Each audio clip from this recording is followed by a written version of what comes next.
The chair recognizes Representative Frederick. Thank you again to my colleagues for your consideration of this measure.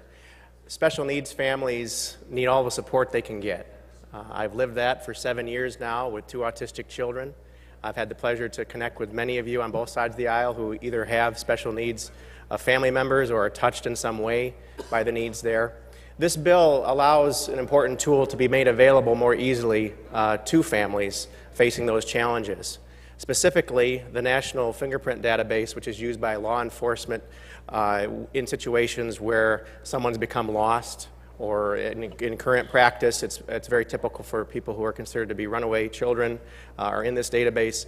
This bill would expand that to encourage the voluntary addition of special needs individuals by their parents who may be at risk of becoming lost or wandering.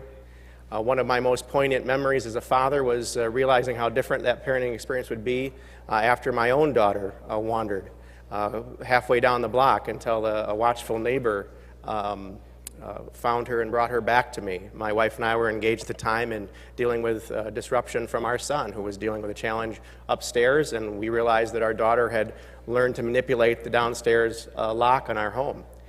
And it was a sobering moment when I was that evening putting additional bolts and locks on the house, and the key portion is facing inside. We're locking ourselves in, not locking others out. It's a very different experience, and this is not a crutch by any means for families facing this. It's just an additional tool, because those families you'll see in public still have that level of vigilance, watching that child. But it's a comfort to know that if my daughter or son, both of whom would have difficulty communicating with law enforcement, were to be found in a situation like this, that they could instantly be pulled up, the pertinent information accessed, and that reunited with familiar people and familiar places. So I ask for a couple things today.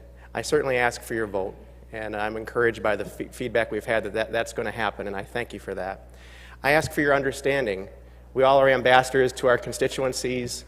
These families need people to come alongside them in comfort and understanding, to realize the difficulties they face, the stresses they face simply in leaving their homes to try to interact with others in public. And I ask for your advocacy, because without public awareness in your constituencies of this new tool, we may not see the enrollment level that we would hope for. We simply have to make families aware that they can do this optionally to protect their children.